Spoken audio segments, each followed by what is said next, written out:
Good evening, everybody, ladies and gentlemen. Miss Kai, I'm here, girl. are you ready for tonight? You know I'm ready. I'm always Girl, ready, girl. this is about to be one of them episodes. I'm just gonna go ahead and pre-warn y'all now. You better go get your wine together right now because we about to get down. I'm telling you, you don't want to miss this one tonight. Let's do it, ladies and Let's go. gentlemen. Let's go.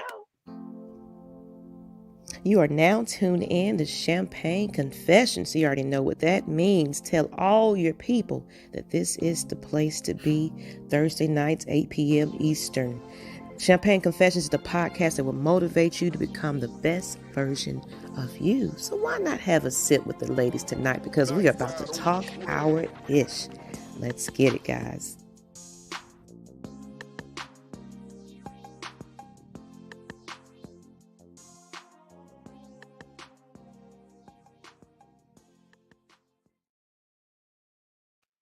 Hey.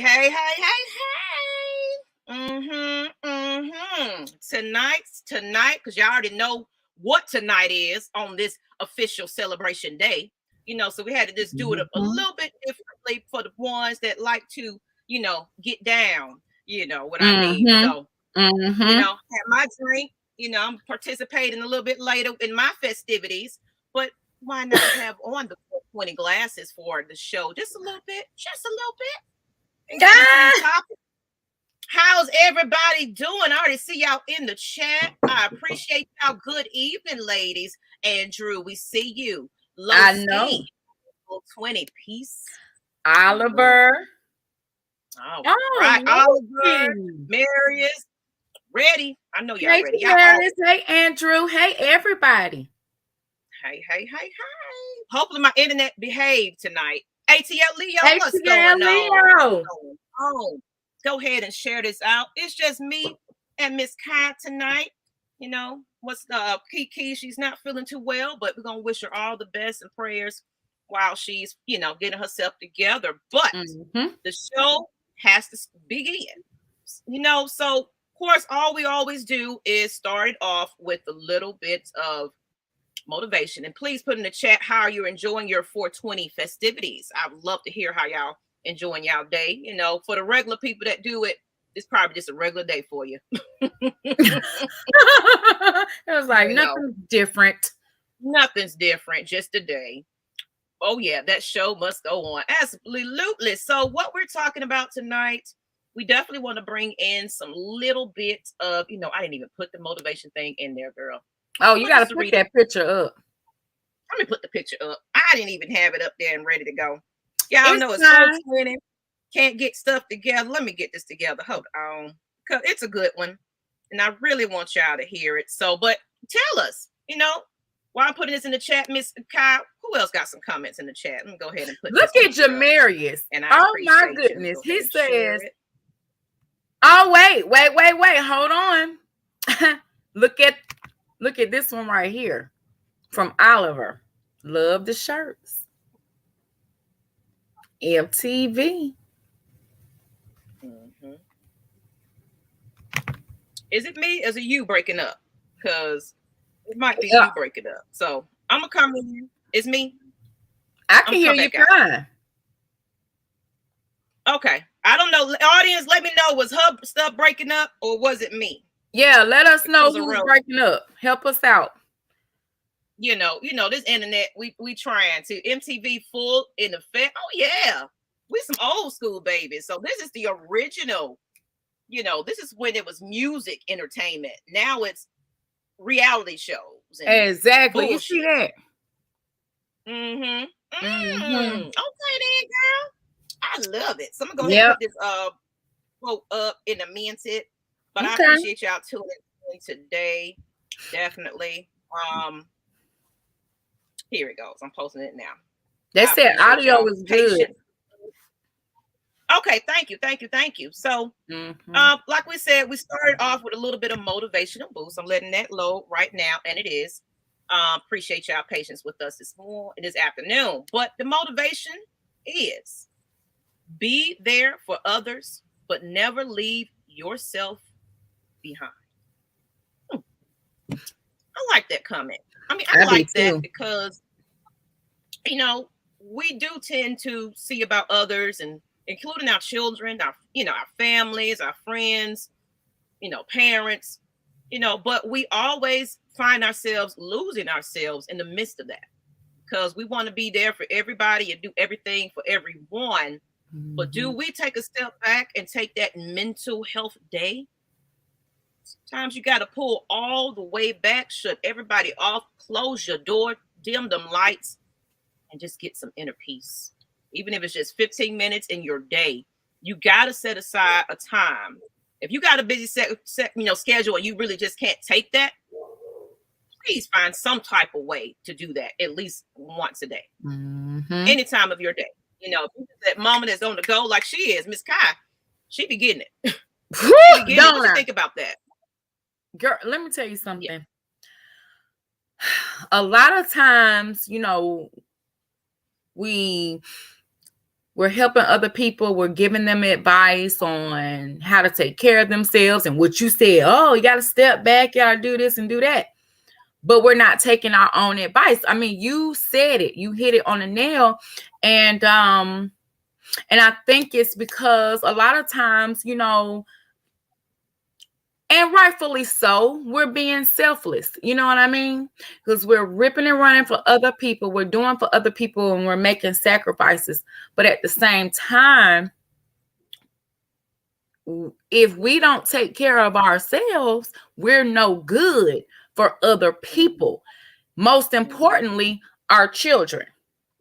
So we have to take care of ourselves. We can't, just like a car. Is your car going to keep running without gas, without the oil being changed, just without maintenance being done? Maintenance on ourselves, getting proper rest, eating properly. Like you mentioned, we have been traveling for the past 2 months because of what? Basketball, AAU basketball. This is different, The baby girl, we did traveling for softball, but when I tell you it's nothing like AAU basketball, like it's nothing like it. You really have to be physically and mentally prepared. And I find time to take care of myself. You know what I mean? I have to. That's getting the proper rest. If I didn't get, enough sleep the day before, guess what? I need to make sure, all right, tonight, I can't do it. I need to either stop this or stop that, just sit down, lay down, do something, put my feet up. You know what I mean? And while I'm laying down, guess what? Put me a little face mask on or something, because you're looking tired. I need to be refreshed. You don't look tired, girl. But my point is, we have to take care of ourselves before we can help somebody else. We can't just keep going and going and going. That can lead to other problems. So let's think about that's thinking about our health right there. But I love that. I really love it. And then also, again, Maggie, on top of, thinking about our health and self-care, a lot of times we're giving out resources to other people.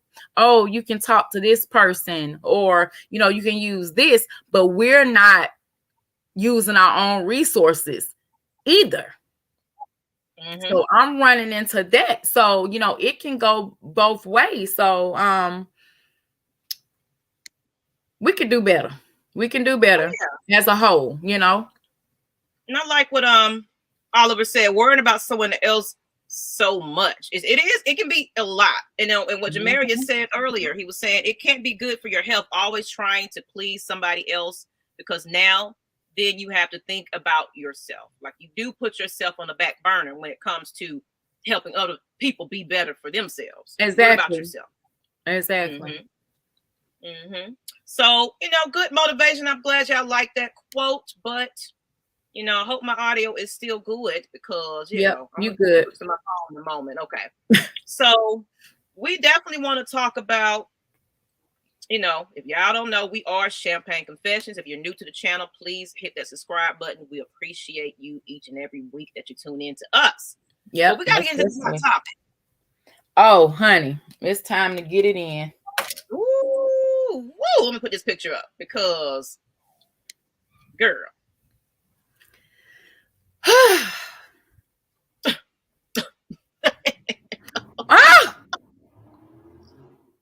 And we're gonna make sense of why we're bringing this situation up here, because Mr.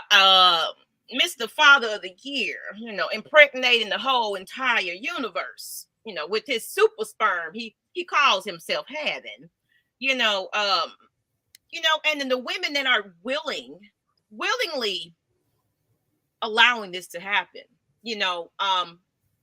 I'm gonna say my opinions on it, but we're gonna put this topic up there so y'all can kind of know what the heck we talking about. Nick Cannon claims he has super sperm as father of 12, and says his baby mamas got pregnant despite using birth control. Oh Lord. Yeah, Nick, let's just gather your thoughts on that. Just think about that just a little bit. And I'm gonna see what the audience got to say about this one, because I know we are really about to go in about this. He said a cool Tonga, sorry about that. He need to chill. Absolutely. I agree. And there's another artist that's doing the same thing. You talking about Future? Don't he got about a few children himself? Well, I don't knock nobody hustle if you can afford it. If you can take care of them, I guess more power to you. But let's get down to what's the real about this whole entire situation, though, because you creating, you can probably afford to take care of them, but at the same time, you are creating mothers. I'm trying to take this off my screen. There we go. Pretty much these mothers have to wait for Pappy to come around and show some time and attention for these children. And Nick Cannon, he talking about, he don't want to bring them all together under one roof. And, I don't know. It was just like, if I'm breaking up, because I'm it's frozen for me. No, I'll let you know. Okay, I think that's okay. My thing, the problem I have with this one is, he can afford these kids, and he can show up on holidays and birthdays and give everybody their individual times, but you still are an entertainer. You're still busy. So how much time are they getting? How much? This is pretty much being a sperm donor and not knowing, aside. I mean, he knows the kids' moms, but like you said, and then I think it was an instance, Maggie, that you mentioned he forgot one of the kids' name. Didn't he forget somebody's name before? I forget my kid's name. I hear you, but I'm switching my phone. On a different level. But yes, he did. He did forget. I mean, I don't know. I don't know what his reasoning is. Just having these kids, and I don't know. I don't know if he's just trying to coming in popular world. I don't know. Can you hear me now? Yeah, you have an echo. Okay, I'm gonna leave this studio. My bad, ladies and gentlemen. You good? Okay. It happens. Yeah, sorry, had to leave the other studio. But what I was saying was, I don't know. Like, I don't know if he's just trying to populate the world, like just put his mark into the world, and just his. I don't know, because like we all are mentioning, you're not spending any time. They're not under one roof. Are they going to know each other at some point? I don't know. I've been trying to, like, he's somebody I would love to, like, literally interview, like, seriously. Yeah, because I was reading the article about, he was saying where you know, having kids under the same roof is not going to benefit the children. It really is going to benefit him. But you cannot be their mouthpiece to that, because they had an interview with the Mariah Carey's kids, and they're excited to have other siblings. But you saying, oh, it won't benefit the kids, you don't know. Like, they got so many siblings out there. It's like, I feel like I have other siblings I don't know nothing about, and I would love the opportunity to get to know them. But it's going to be where they're going to be raised differently by each mother. Everybody got their own standards of how they operate. Yep. These kids are going to be completely different from each other, and it's hard to keep up with 12. Yet alone, I think ain't another one coming or something, or he's working on. He's trying to work on 13. I can't keep up. I don't know. I quit counting. I didn't even know he had 3 more after 9. I'm seriously. I lost count. My thing is, you know, young boy's doing that. Oh, well. But he's married now. Yeah, he did say super sperm, yeah. You know, and then wasn't that Jamaria said, is Nick Cannon trying to compete with Phillip Rivers? Keep in mind, Phillip Rivers got all them kids from the same woman. So yeah. And she wasn't that George Foreman got about a whole bunch of kids himself. I don't know if you recall that. He got a lot of kids, but I don't knock it. Nothing, because, you know, back in the day, my grandmother had about 11 living, you know, because birth control back in the day was non-existent. You know what I'm saying? So you got pregnant, you just got pregnant. Right. So this large family is not, you know, nowadays it is not typical, but not to say that it used to be like that though. But then that's when it was still poverty and people was struggling with all these children and everything. At least Nick Cannon can afford it, but this is going to go into our topic. But though. He throwing and slanging all over the place though. That's a lot of personalities to deal with. And I'm not getting that comment about what did he say, Maggie? Super sperm. As far as it not benefiting the kids to be under one roof. Nick got me lost. I'm sorry, y'all. My thing is, he's speaking for them while they're little. You know, it's cute while they're babies and cute, and you can buy little stuff for them. But if they're going to get older, and especially if, for one thing, idiot, you had them around the same time.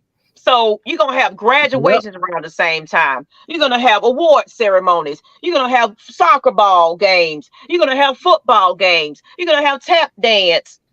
How are you going to balance your life, Nick Cannon, and be there for every last child that has something going on? I see if you kind of, you know, staggered it. Okay, I'm going to have kids here, but you just threw them all together. And my thing is, what is the mindset of these women that are allowing this man to go raw, for one thing, because he don't believe in birth control, apparently, and you're selling yourself for a paycheck.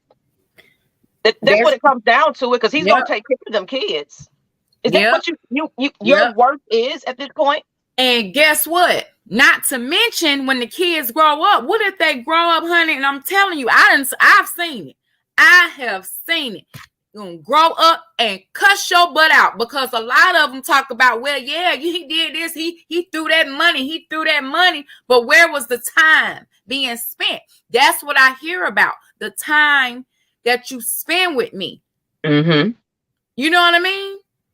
Yeah, because we're dealing with the time now where these kids are now more mentally unstable when it comes to this social media and things like that. So what happens if one of your children are breaking down and they just really need their dad right there, and it's like, well, I got to go spend time with over here. I'm on a flight to go see this person. I'm still doing wilding out. But my thing is, what I really truly feel, because you already know that Nick Cannon is ill. Yeah, you know.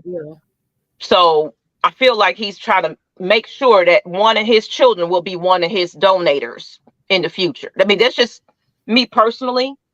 what man in their right mind want to just keep having these children and keep having these children? And how many do you need? You have enough, I feel. No, honey. He about to be. I know somebody who has 20 kids.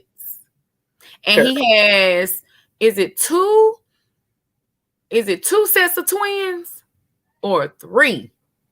I don't know, but it's 20. And he was only 40 something years old and he passed away though.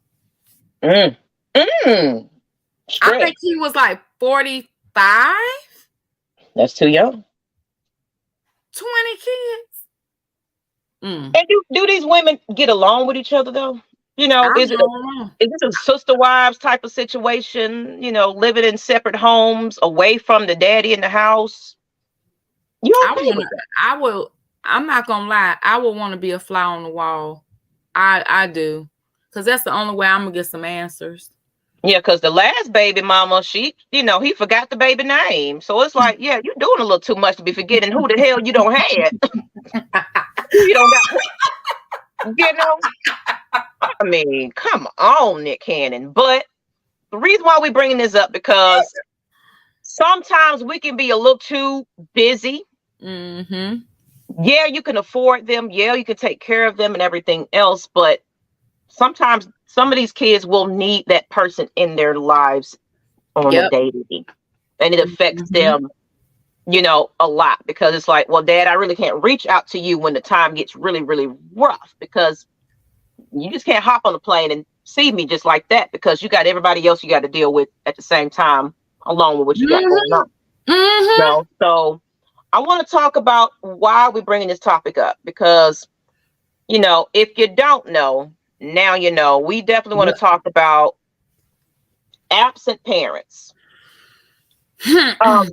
People that are, they might not be absent out of body, but sometimes they can be absent out of mind too. So we're going to get into a lot of that today, you know. So if anybody's dealing with an absent parent in their lives, something that I am definitely, that's my background, you know.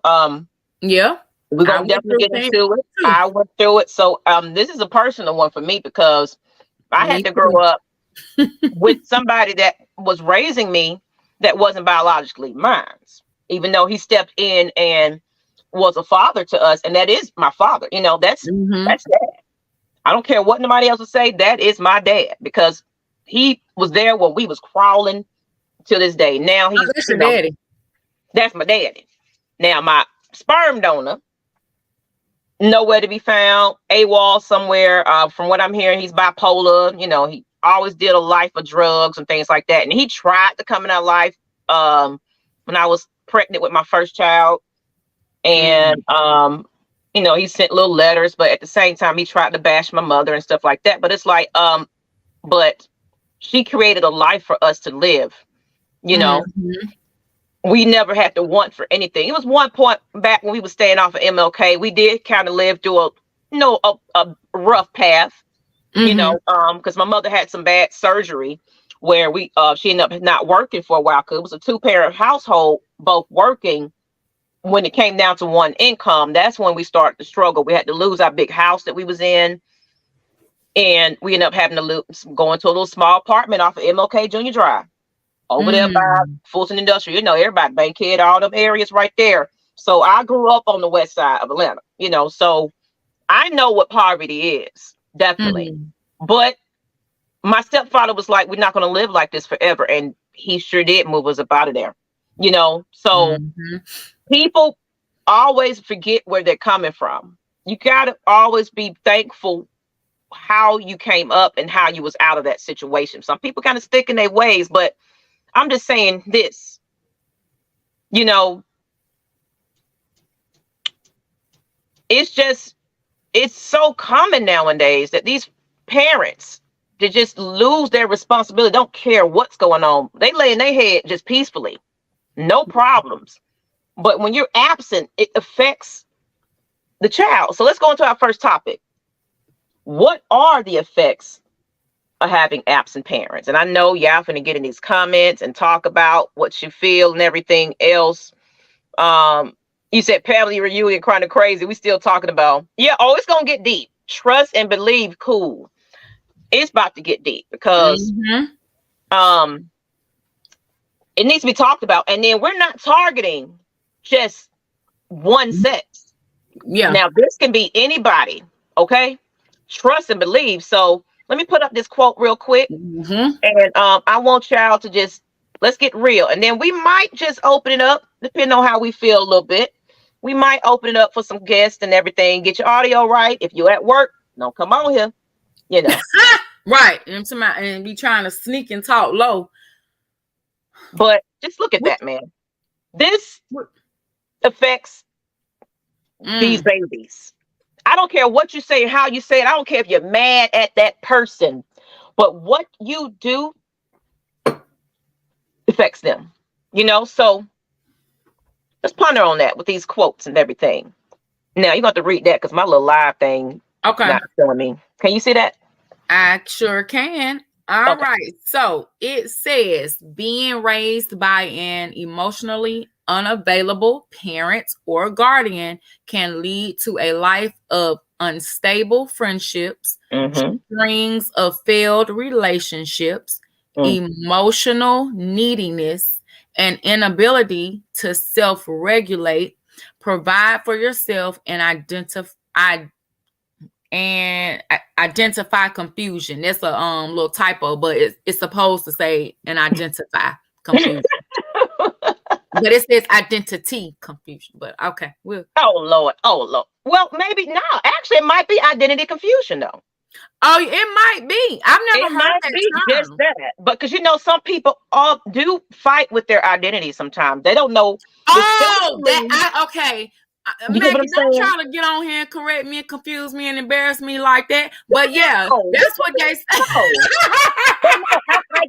I get it because especially for the ones that have been in foster homes and group homes and they don't know who their parents are, you know, and they really want that loving family. They don't know who to identify as because they really don't know their background. So a lot of them tend to do, you know, the ancestries and do DNA to try to find their family. So it's like, I don't know how to identify myself, you know, unstable friendships. It's true because you're busy trying to find somebody that's going to fill that void, you know?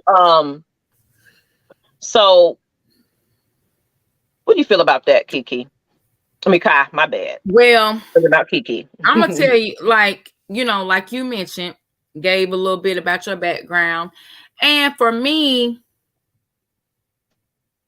I grew up, you know, my parents divorced when I was young.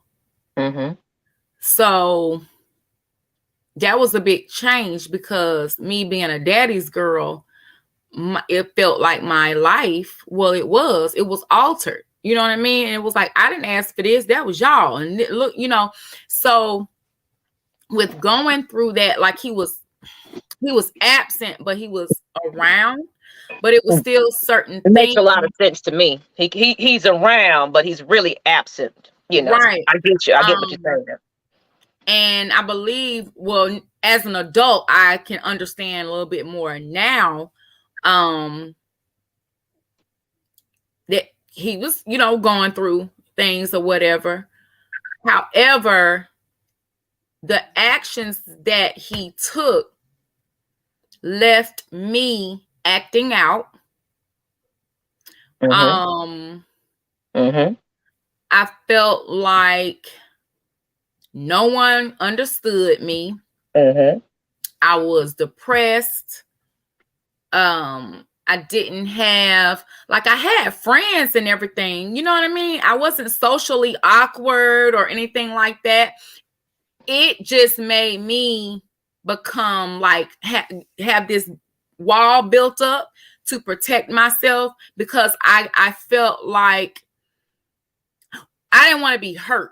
You know what I mean? I didn't want anybody to take advantage of me, to lie to me, to hurt me, and to do those things to me. So I became like aggressive. You know what I mean? Like, you touch me, you do something, I'm going all the way in on you. Like, I'm not putting up with it. You know, and I think that's where I get my aggressiveness too. I've always just been kind of, I don't know, nonchalant about feelings at times, and sometimes I can be a little too blunt to people. Yep. You know, but me, I'd rather you get my realness, my truth, you know, and not sugarcoat shit for you, you know. Exactly. And you know, somebody brought it to my attention one day. It was like, it's the way you talk to people. It's the way it's like, Same here. Mm-hmm. Actually, like what ATL Leo said, how to handle bullying and standing up for yourself. Because I'm not going to get too deep in my own situation, but even though I had a father figure in my life, but there was some differences in how me and my twin sister were treated. Because of the differences of the fact that you're not biologically mine. I ain't gonna go too deep with it, but I really didn't have that. I ended up having to fight a lot, you know, because my mom, she chose them. You know, those people that like to drink and heavy. You know, my biological father was a drug addict, alcoholic. Now I can say that my stepdad, and even though I don't like to say that term, he's better now. He took the bottle down. You know, all he do is do his little 420 stuff, you know. But he used to be a heavy drinker. And he was very aggressive and abusive, you know. So I had to defend myself more. And it was more like oh baby, if you don't act like that, you don't have to worry about that. If you fly right, it won't get this bad. So I had to fucking protect myself, you know, and me coming of age as a 13-year-old, not knowing about myself and who I identify as, that was a lot for me. So it was like, why do I feel treated differently, me and my sister? Why do you treat them so differently? I had to find out about my biological father after I was pregnant with my first baby. Someone called me and was like, I don't think your mother was going to ever tell you this, but I think you need to know your family history now because you are with one and you need to know your DNA. Right. And it was more of we just didn't want you to turn your back on the person that raised me, though. I mean, yeah, he had some hangups because of his alcohol, but I didn't point all the blame on him for, you know, I knew alcohol was a very high factor because he's no longer that person because he put the drink down. But thank you. I was still developing and I became very aggressive towards people and didn't trust people. And then something that happened to me in high school, my freshman year, I was violated by a grown person. So that changed my outlook on everything at that point. I didn't know who to be and how to be. And I didn't know. I grew up on my own because I really didn't have somebody behind me saying, this is how you be a lady. This is how you be this. This is how you do that. I had to figure it out. Yeah. And you know one thing that for me, my aggression came from people, like if I knew or felt that you were lying to me, you could be anybody, a stranger, a friend, or whoever. It was like, no, you better don't put me through that because I feel like I'm being lied to. I'm young, but you know how kids know more and understand more than we tend as adults. She ain't gonna know nothing about that, or she don't remember that. Just because they're 2 or 3 or 4, she don't remember that. That's not true. They take in a lot. Kids are smart. And it was just anytime I came into contact with that, I'm like, you know what? Everybody's stupid. Everybody's dumb. That's how I felt. The whole world is dumb. The whole world lies. Nobody speaks their truth now. And I was young thinking this way, you know? But then it, like you said, people couldn't accept that. So somewhere along the lines, that's when I started to cover up my truth. You know what I mean? Just trying to adjust. Like you said, you're trying to figure it out. Well, I'm doing this, but people aren't liking this. So, okay, let me just try to, still so-called speak truth on not everything, but some things, but I'm still hiding the fact what I'm going through and what it's doing to me mentally. You know what I mean? So, I was that child that just spoke up. I said some things, I remember I didn't even want to go to my father's house. Mm-hmm. You know what I mean? And visit him on the weekend. I told him, I was 12 and I'm like, you need to make other arrangements. I'm not doing this. You're not going to make me. He's not going to make me. I'm tired. Nobody's listening to me as a child, what I need. And then half the time, I'm not getting the attention when times are, when you're a teenage girl, you go through some stuff. And my dad actually acknowledged that, of course, it was some years ago, acknowledged that he feels like he was the reason of, me acting out to me. I used to beat up on me and them boys. That's another thing. You know what I mean? It's an outlet. Just like ATL Leo said, had to do the same when I was abused at 10. It was basically, I saw everybody as an enemy. He had to become aggressive with everybody to protect himself. I mean, I was knocking boys out with trash can tops and everything. I'm talking about, the trash can, and you come home and you pull, and that, honey, in and everything, pushing them off their bike, anything. Yeah. Anything. And it's everybody's like, oh, she just has an attitude. No, I know the truth about y'all. And y'all not listening. You know what I mean? You trying to shush me. No, listen to what I need, what I'm telling you as a child. Yes. Because I want to get into this next topic because this one's going to hit a little home for me. It said, sounds like you was being overlooked, and damn. What's up, Night Rider? I saw everybody as enemies, sounds like. So I'm going to get into this one a little bit here. First, I'm going to put up this picture because, I feel like this is going to, because we're talking about all kids, not just that little girl.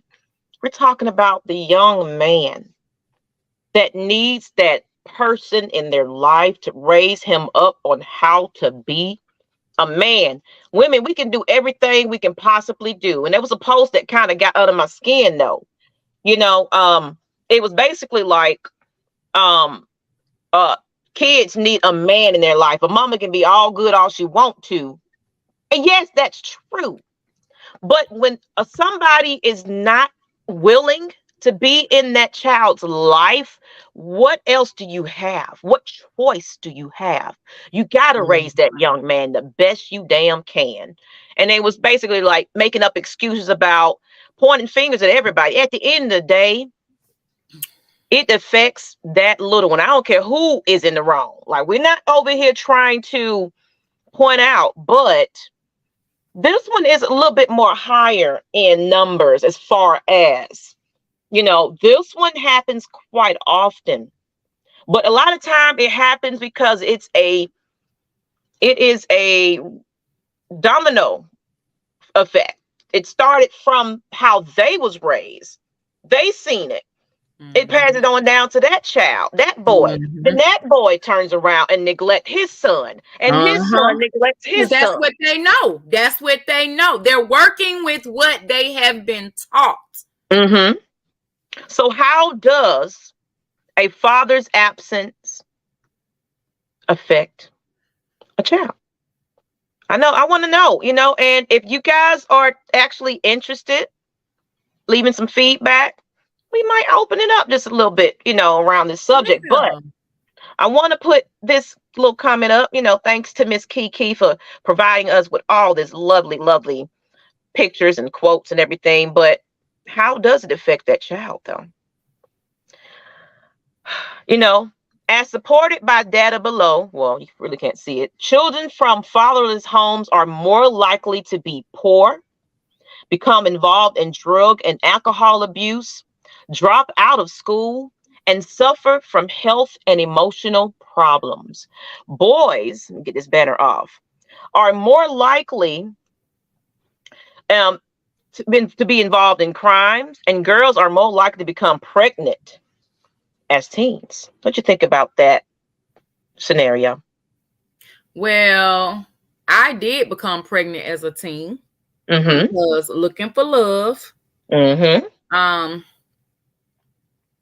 With the high school, I don't even want to say high school sweetheart, because well, you know what? I'm not gonna lie. I was almost there. The father of my children, my first 3, we dodged a bullet in the high school. I ain't gonna lie. I could have been that mama that had a baby in high school. I'm not gonna lie to you about that one, but I was terrified of my parents. Yeah.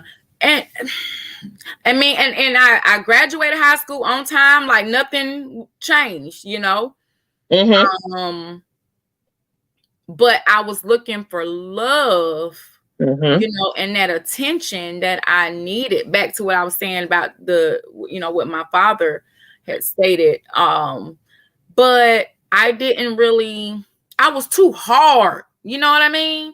Like I was wearing the pants and it's like I had to be in control, you know, just dominant. I didn't know how to just be a lady, the soft side of me. I could never bring that out. I mean, just recently learned how to do that, but I didn't know how to, you know what I mean?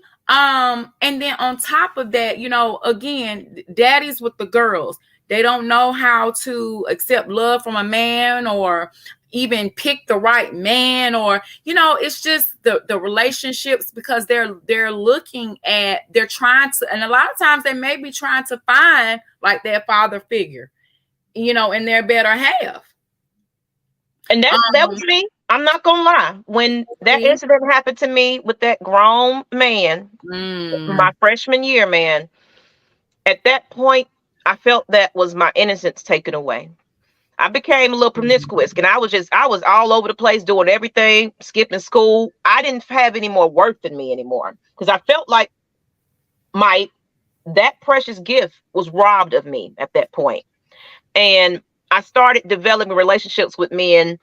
Of course, I knew who my sexuality was. I've always been bisexual, but because of my upbringing, sexuality was a taboo situation. Like, it's either you narrow or you straight, basically.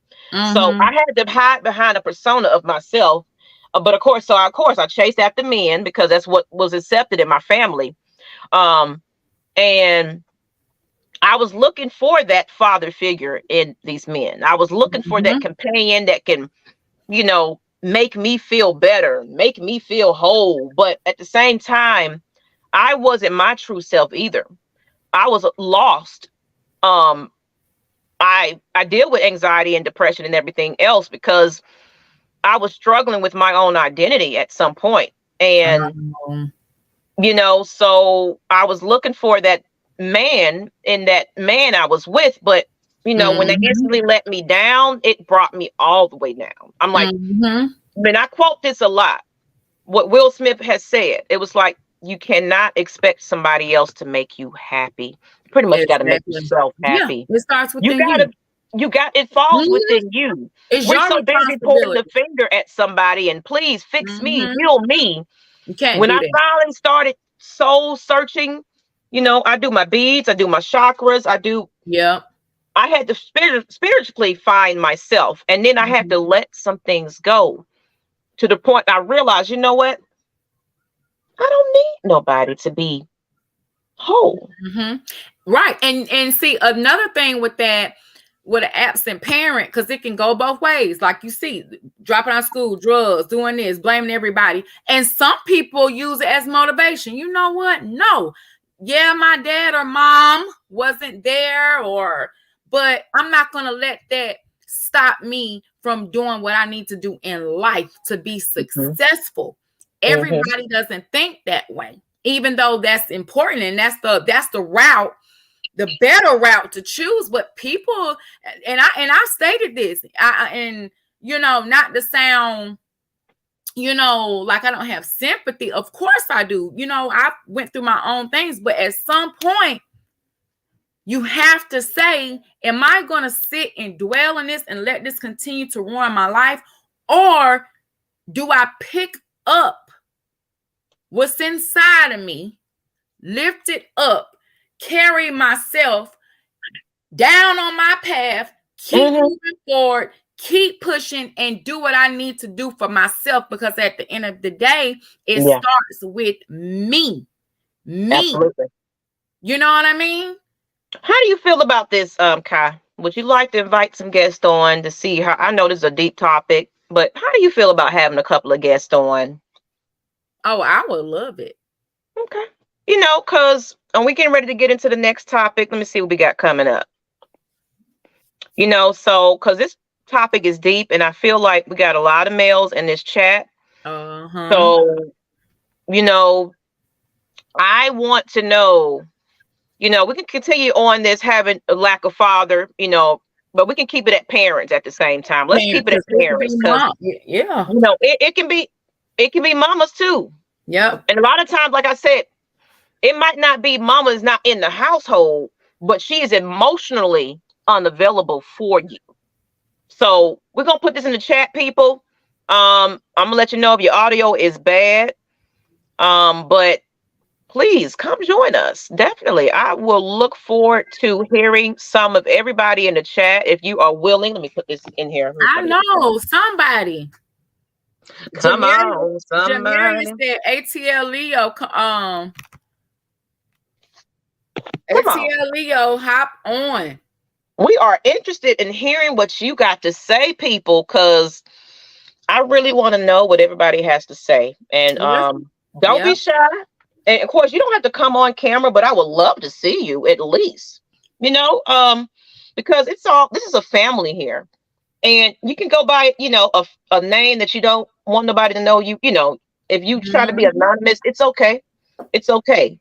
Everything that stays here is going to stay here. So you choose how you want to introduce yourself.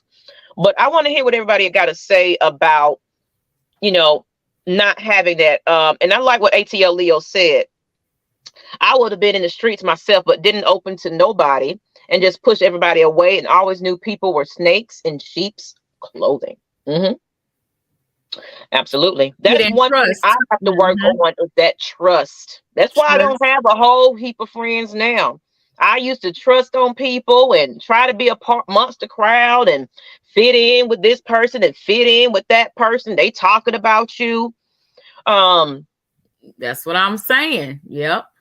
And not living your truth. Or you expect them to be there for you, and they really are not. You know, they're just there for the convenience of you because, you know, you're so willing and giving, and, you know, but are they really for you when you're really in that deep moment where you're just not your best? No. Nope. Who can I call on when those moments happen? Only a select few, and it's only on this hand. Select few. And usually that's how it works. And usually that's all you need. When you find a good few, that's all you need. Absolutely. And even being, I remember my kids, the kids had overheard like a argument or disagreement that me and their dad was having. And I remember they were crying. They were crying. And it wasn't like you know, like a heated, like, you know, but it was the tension. Yeah. And we were asking, you know, like, what's wrong? And they just flat out said, you all are gonna, you know, we're gonna separate, and we're gonna, you know, the family's not gonna be together. We're gonna be living with one parent. And they were devastated. And of course we had to tell them, okay, no. And this is when we started talking real with them, letting them know what adults go through, anxiety and sometimes argument, you know, and arguments don't happen. We try not to do it in front of them, at least being more careful about things like that if we're having a disagreement, because couples do. But they were devastated at the fact that they felt like they were getting ready to experience, like mentally, they were like, oh my God, panicking, because even though they haven't been through that, they could feel what that would be like, that was devastating because for them it's like, okay, we're going to be with one parent all the time, and we're not going to see dad or mom or whoever. What are we going to do? What am I going to do? And they're at that age now. It's kind of like, we had that conversation. I told my husband, the youngest, he's 10, and he's gonna need you a little more. Me, this youngest one, girl, yes, she's gonna need me. Even though she's a daddy's girl, she needs her mom right now a little more. So we had that conversation, because you have to identify, like you're saying, you can be in the house but be emotionally checked out. You know what I mean? And I went through my depression where I wasn't wasn't getting out of the bed and just going through that. And my husband did a good job of talking to the kids, and I kind of, how you're checked out but not fully. I kind of just did what I could, because I was still thinking about them, if that makes sense. You know what I'm saying? But it affects them. It affects them, y'all. But I think we have Jamarius coming on, Maggie. Mr. 58 Jamie. Yeah. Come on, let's go. Let's have a little going in this. I love to have guests. Shut up. I want to hear Jamarius. Come on, Jamarius. What you got to see? What you got to say, sir? Well, first I had to enter as Jamie, because I don't know where y'all get Jamarius from. I don't know how we mispronounce your name every time, and he just letting us go. I'm sorry, Jamie. Don't whoop us too bad. We sorry. We not do it again. Pronounce the name so we can get it right. It's Jamarius. Jamer. Oh my God, girl, we messed his name up. And I'd be the first one to cuss somebody out, messing up my name. Jamer. I'm so sorry. Jamie. Yes. So we won't mess it up no more. We're gonna call you Jamie. Okay. Yeah, because we ain't Okay, well, thanks for having me on. Look, I mean, the absence of a father is very effective, and especially if, and just like y'all said earlier, sometimes a physically present parent is not enough. If you're not emotionally there, then that also can be very effective to the child.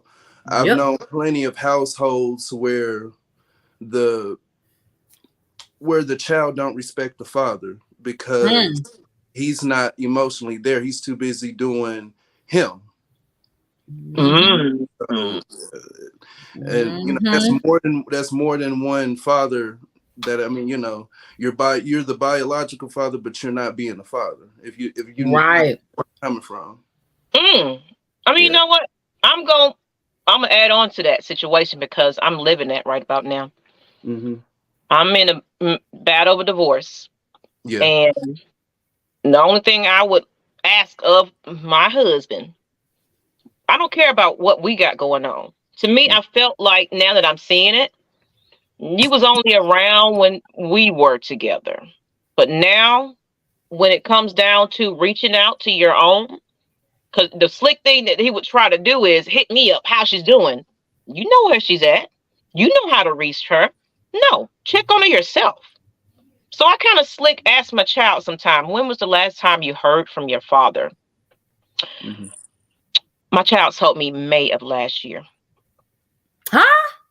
Yes. As far as like reaching out via phone, like text messages. Because, we have been separated for quite some time. It just took me a while to finally get to that. I'm sealing the deal. I'm signing those papers. So we haven't lived together in quite some time. So that's what I mean. So, but when was the last time you really checked on your child and seen about her? Like, you're going about your life and everything else. like normal. And my child at this point is being affected by it, because now I had to sign her up for some counseling, because she gets to see her siblings, because my other kid's father, even though he's not in the same state, he at least sees about them. Like, he just sent my daughter, who wants to be a nurse soon, books to study and things like that to support her dream.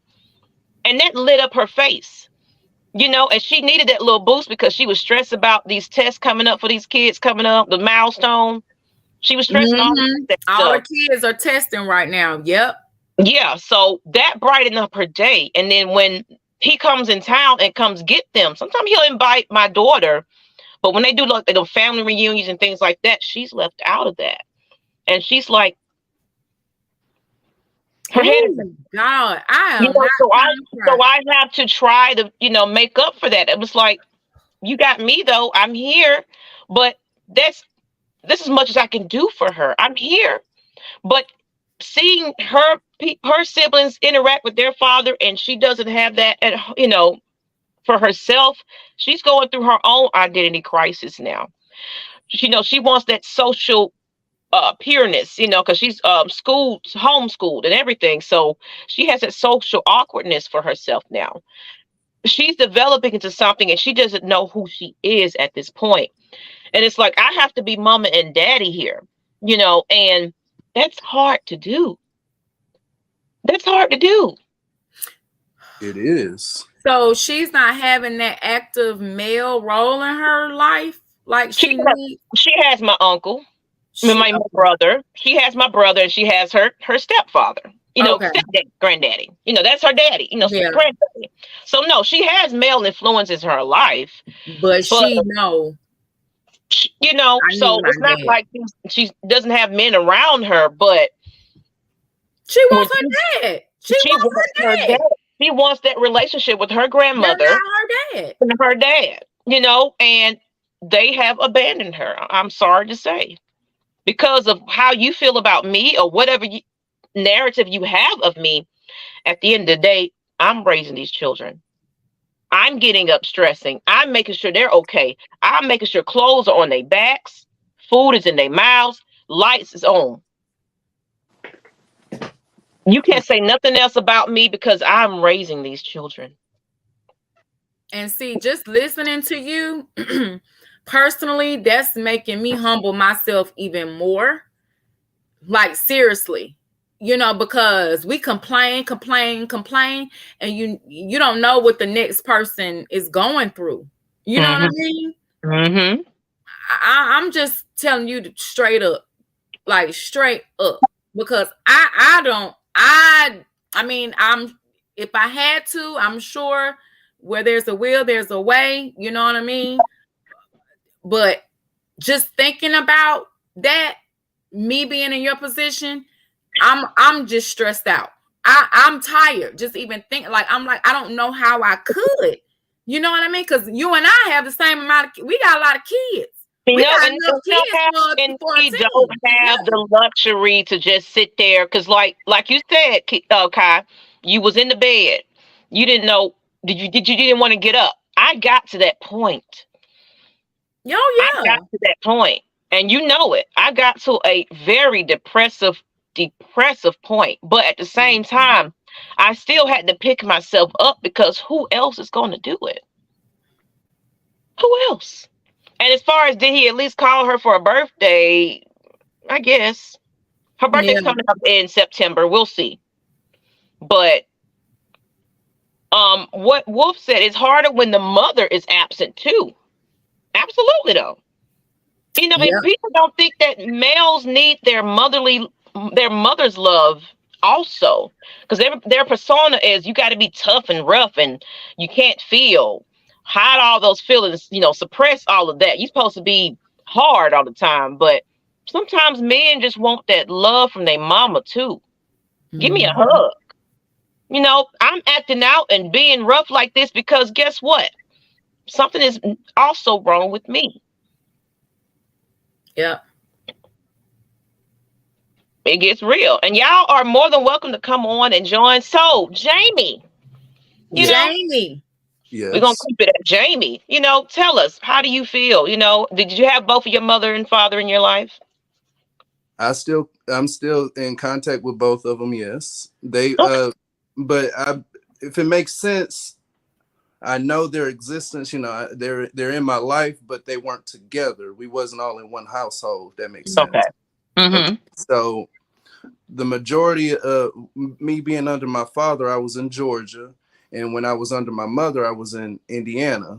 Okay. So, yeah, so that long distance relationship between my parents, whichever roof I'm in, the problem with me is I get homesick easily, so I keep on flopping back and forth. Okay. And and they both love me very much. But sometimes they do have that understanding, regardless how they feel towards each other, whether they agree. They both came to an agreement that they want to make sure that Jameris is straight. At least they can come to a mutual agreement like with that. Yeah. And I can say that about my oldest kid's father. Mm-hmm. We just, even though it didn't work out for me and him, because we realized we was high school sweethearts, didn't know nothing about nothing. And, we rushed into a situation where we didn't know what was what, and we had our child early, fresh out of high school. Mm-hmm. The way he was brought up by his parents, he was in a religious home of Jehovah's Witnesses that kept him sheltered. So when he met me, he was experiencing a lot of things for the first time. So he just kind of like, woo, I can have this woman, I can have that woman. And, they had a strict military household. So for a while, I couldn't understand it. But after a while, I looked at it, I was like, he was still developing. I was still developing. We didn't know what we want out. And we was trying to have this full-time relationship and be committed and everything else. We both made mistakes and everything else, but we was young. So I didn't fault for him for that after a while. Of course, I was bitter because the one he's married to now is the one he cheated on me with. And it took me a while to kind of get over that. But at the same time, I realized I dodged a bullet. And I don't think that God made that meant for us to be anyway. So I got over that bitterness because I said, who does it affect? It affects the children at the end of the day. If I'm mad at you and want to fight you and do all this and all that, it affects them. So why not become cordial with each other? So our relationship is great. He's an excellent father. I have no complaints about that situation, but I had to also grow up from that too, because sometimes us mamas can be that bitter bitch. Yeah. And make things a lot worse. Let's keep it real. Yeah. And won't let them we ain't just talking about men. We talking about us mamas too. We can be that person that can be the man. I'm just saying. I know some good, wholesome men that just want to be in their child's life, and we do so much to keep them out of their child's life because we want to be with you. And that just reminded me of something, Maggie. I don't know if everyone knows, but Ricky Smiley's oldest son recently passed away. I see you all. And it was a post. He is trying to see his granddaughter. I saw that post that he missed her. Yeah. Right. And they won't. And I'm like, are you serious? Mm-hmm. And we're going to bring Wolf on because we got another topic here. Let's go ahead and put that banner up a little bit. Then we're going to put some quotes. And that's what I'm saying. So us mamas can also be damaging to these kids as well because we in our damn feelings about whatever. So I want to talk about, we're going to bring Wolf on, but let's put this coming up as well. I'm going to put the comment up, but then we're going to get into your feelings and everything. But I have, a post. We always got little pictures and stuff like that. Just about parents, adulthood, basically. How does, we're talking about childhood things and that and of that nature, but how does it affect you as you actually are getting older? and Kai, I cannot see that because I'm on my phone today. So the top part, this is just how it involve uninvolved parents and adult, how it affects somebody. Other effects of neglectful or uninvolved parenting. I can see it now. Increased risk of depression, mental health problems, more impulsive and less self-control, increased tendency for self-isolation, difficulty forming lasting bonds. And then we got another one that kind of goes a little bit more deeper into it. Left behind children have a lower cognitive test score and academic test scores. And they are also less likely to attend a college. In particularly, a mother's absence seems to have persistent negative effects on children's development. So as an adult, can you imagine who that creates? So Wolf, since you are joining us today, and then of course you can talk about anything that we talked about tonight. So it doesn't even have to about being an adult, but how, if you were experiencing that, how did it affect you as a child? It was hard because both my parents was wild, both of them. So they both was street heavy. My mother was more though. So, I just started talking to my mom like maybe a couple years back. You know what I'm saying? So, and I just, everybody knows, I've reconciled so much with her that, I sent her on a trip and, trips and everything because it was, it's, back in those days, there wasn't no therapy. It wasn't no counseling, wasn't none of that. So, so it's going to be women in your life that if you come across, it could be a grandmother, it could be an aunt, it could be a friend that's going to fill some of that void. But you still going to be aggressive. Like right now, I came over here because I don't want to talk about football. I don't want to talk about, I don't want to talk about that stuff because it's real life. That's why I say get your life up, not your likes up.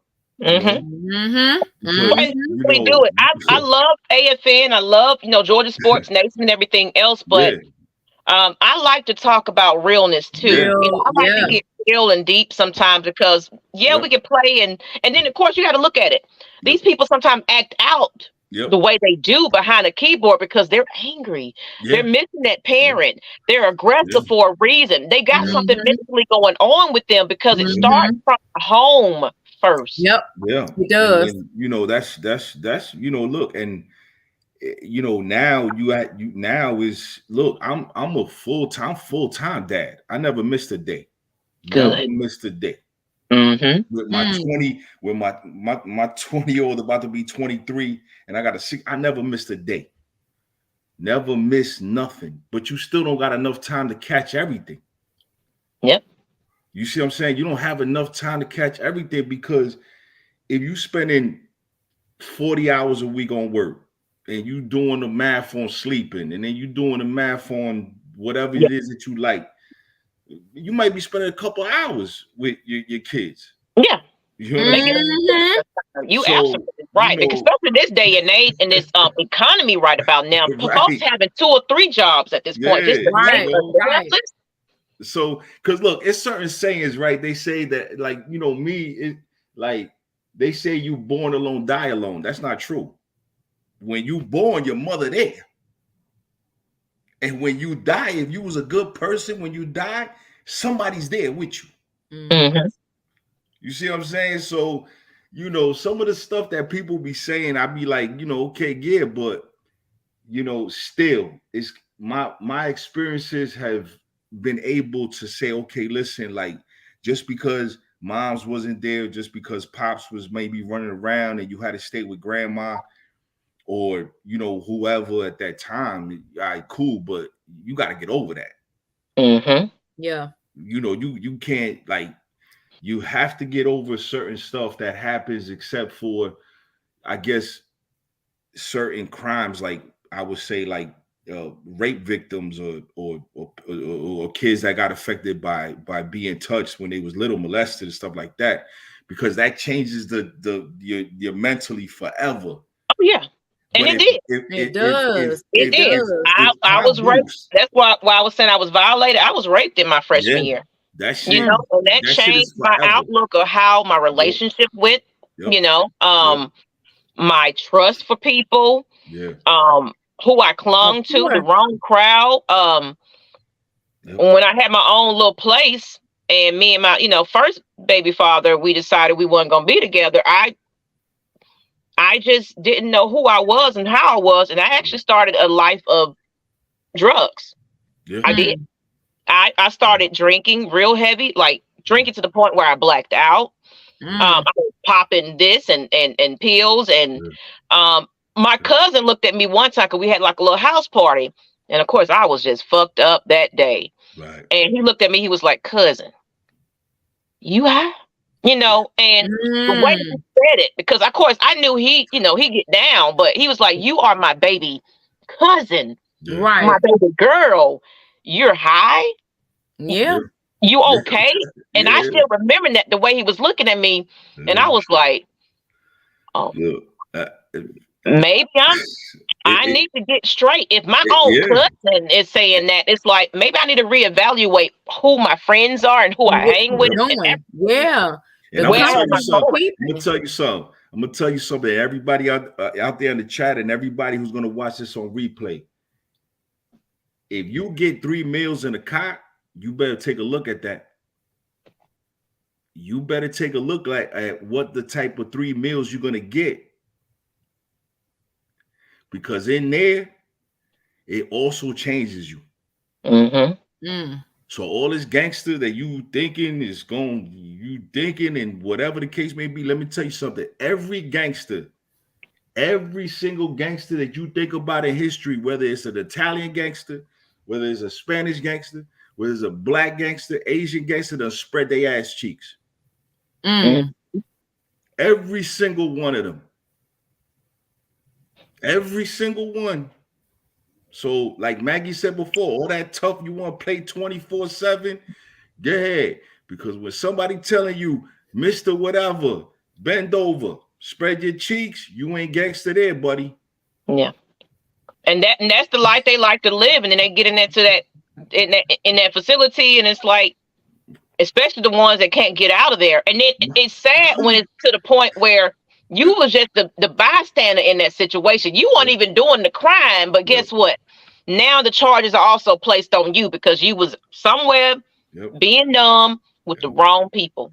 And you know what, guys? And so that's exactly what my 2 nephews are going through.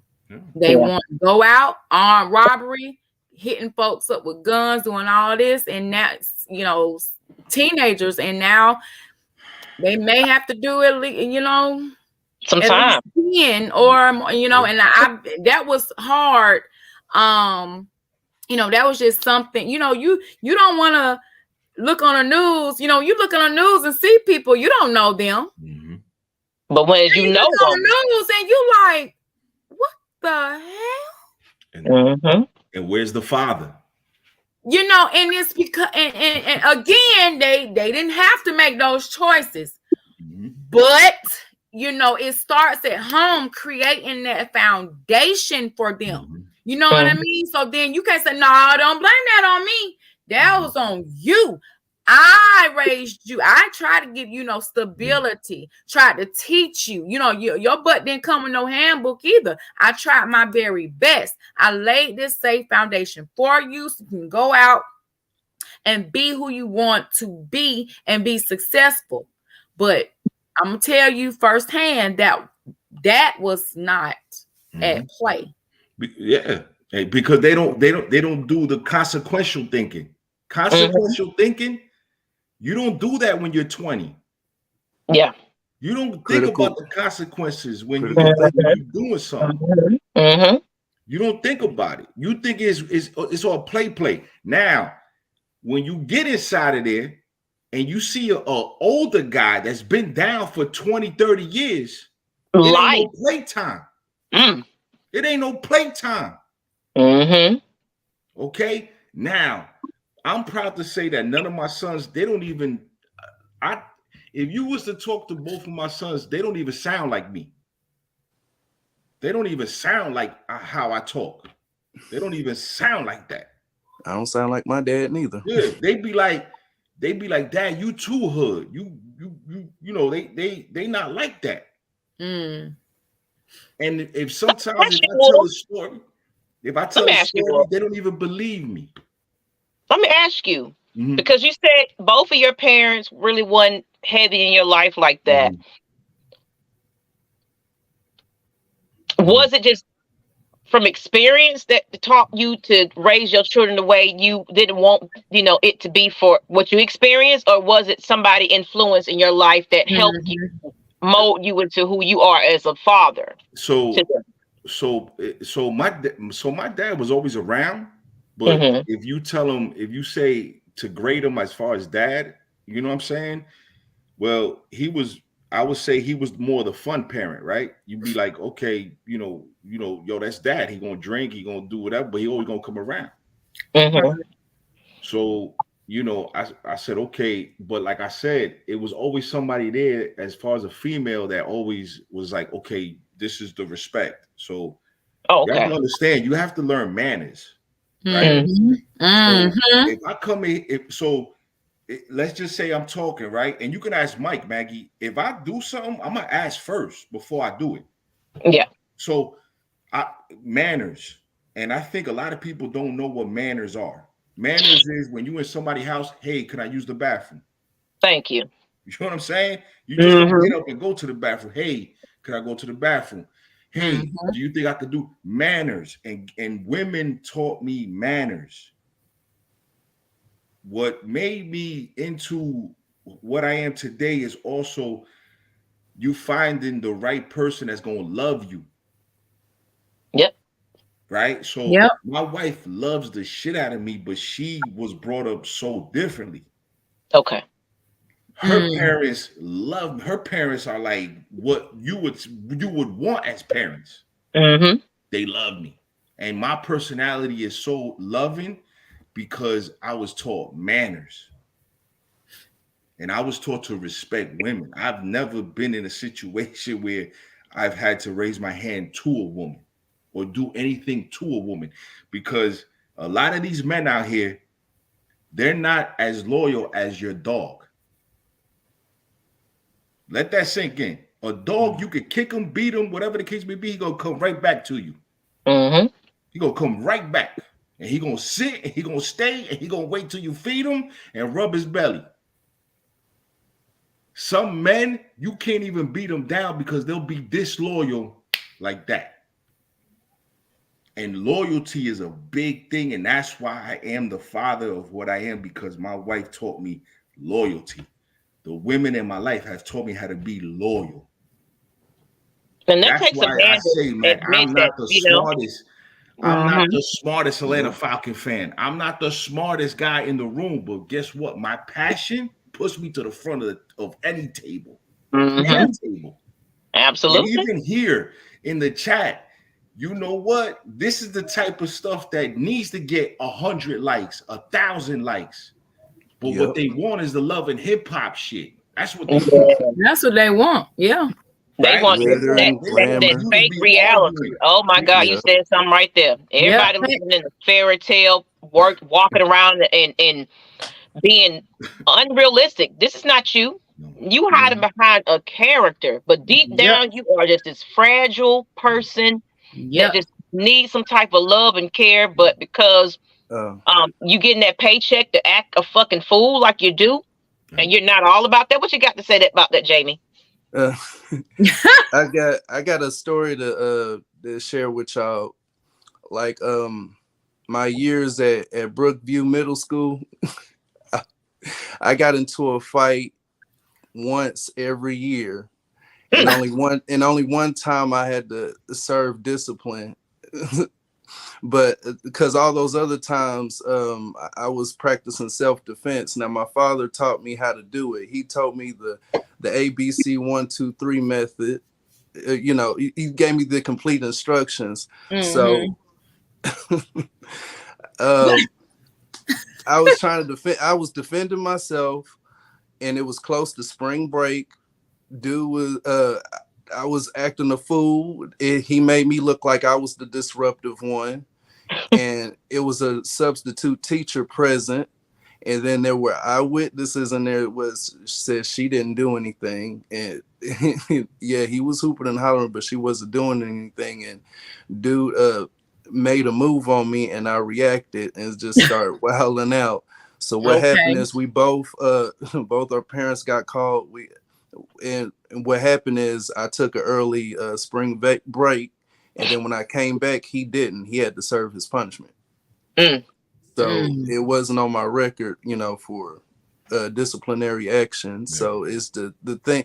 And so the more to this story is when you have a parent that knows and that knows how that's in your life, that knows how to do it, and have your back, it'll be very effective, because children will remember, well, I remember when my dad this, or when my stepmom or stepdad did that. And you know, it matters. What you do in a child's life matters, because they're going to remember, and they'll bring it up. Like, even if you end up with Alzheimer's and stuff, they'll come at you and like, I don't remember doing that. I was like, you did. Rather, if it's negative or positive, they will bring that up to you. So that's why it's very important. It is how you carry yourself as an adult, especially when you're taking care of a younger human being. Yeah. And I'm glad you talked about that, because I've always, of course, I'm still small, but I was really, really, really, really little in school. But I was also that quiet, you know, them silent but deadly type people. So, it's me all day. That was me all day. I literally the only time I had a real fight was with my baby sister, because she tried to come at me like a grown ass woman in the streets. But other than people, they take people's kindness for weakness. So they'll come bother me and say all kinds of stuff. But when I stood up for myself, I never really had to go into a fight, because they was like, oh, wait. You might be, you know, know about this one. So people tried me, but when I stood up for myself, I really haven't been like in a real. I mean, I fought siblings. I had to fight my big. If y'all see my brother, how tall my damn brother is, I had to fight my big old brother before. But that's sibling shit. But, I've been there, done that. I mean, bullies will back up, because it's like you can't look at that intimidation like that. You can't. No little person, y'all better watch out for them sometimes. And that's why I gravitate to you guys, because the South and the North are so different. The way we were raised up, it was so different. We're from the same country, and we're aliens to each other. Okay. Because when my sister moved to Georgia, there was no Spanish people that I seen down there. You know what I mean? But again, I was naive to what was going around.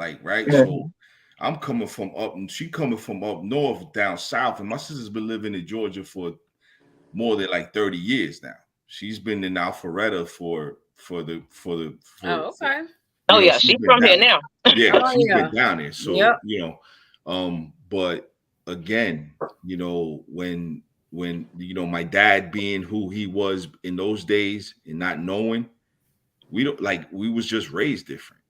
My sister didn't have to go through the things that I had to go through.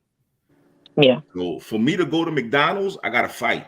I had to fight with boxing gloves on. So they would put boxing gloves on. We was little, maybe 8, 9 years old. And they would say, okay, listen, you want to go to McDonald's, you're going to have to fight. So for us, fighting was just a part of it was natural. Yeah. You know what I'm saying? It was just something that you had to do, right? In the South now it's more wilder because my sister's like, nobody fights. Everybody just shoots. Yeah, they quick to shoot.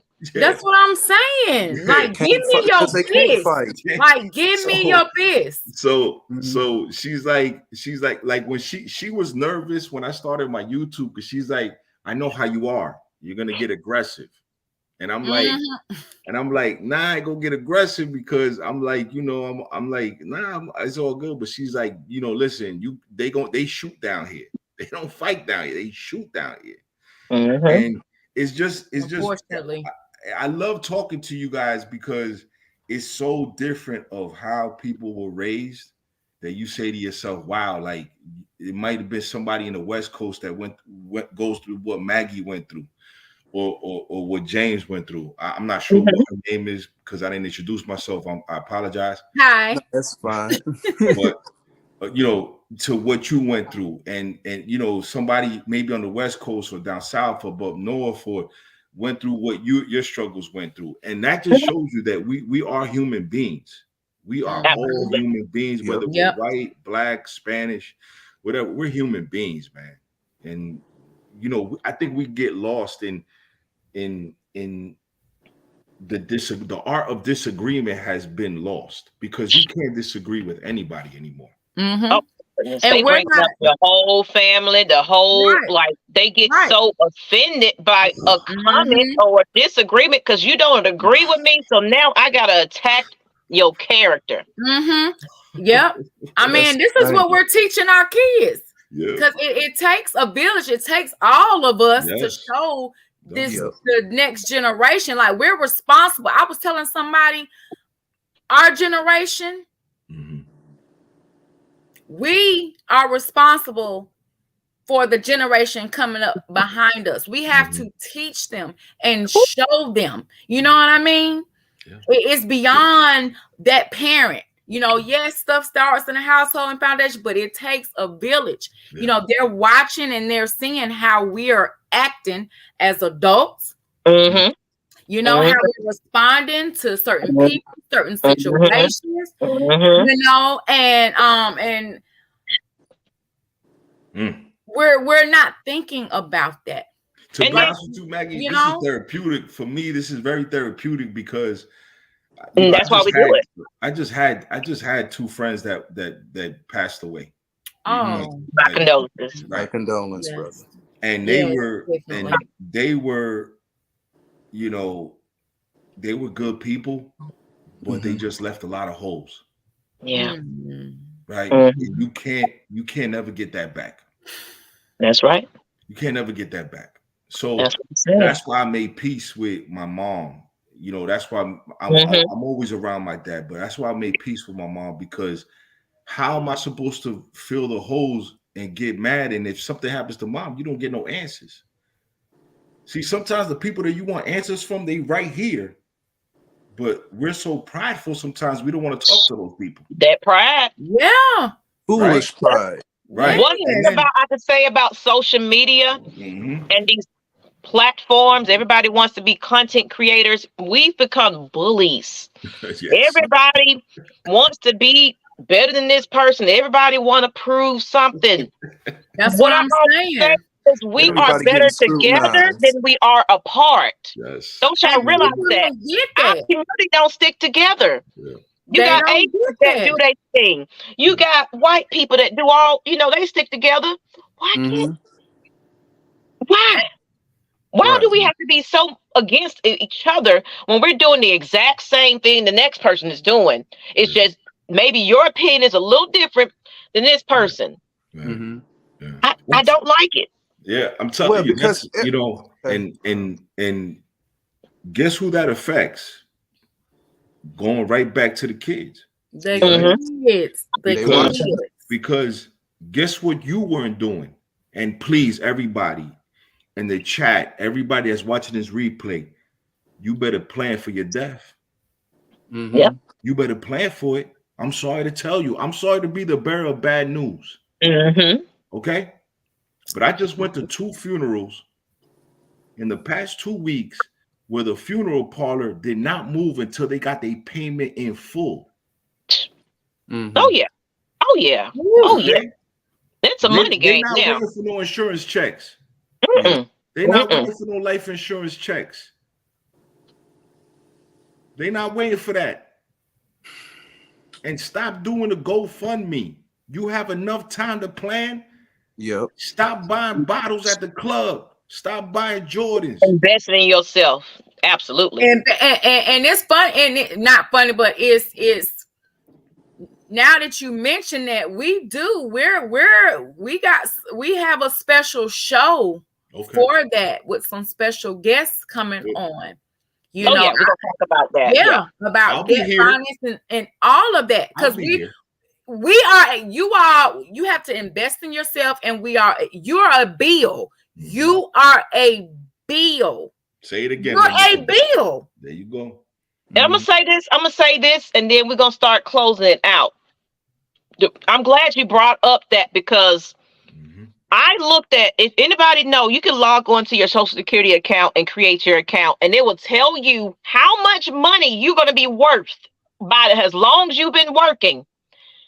What they claim I'm about to have every month, that is nothing to live by comfortably. I will have to be working till I'm 65, 70. You need to invest in your right now, like, because you're not going to have the government to depend on at all. So get smart, people. Wasting your money on dumb shit. You need to set your own retirement. Don't allow the government to set it for you. Yeah, because I got a letter saying I wasn't going to get it anyway, and I wasn't banking on it. And I'm gonna tell you like this: $1 million just equals to $3,000 a month. It costs it costs to die in this country. It costs to die in this country. They're having cancer, diabetes. Listen, in this country, and man, thank God Maggie gonna close it, because we could be here another 6 hours. Oh no, we could be.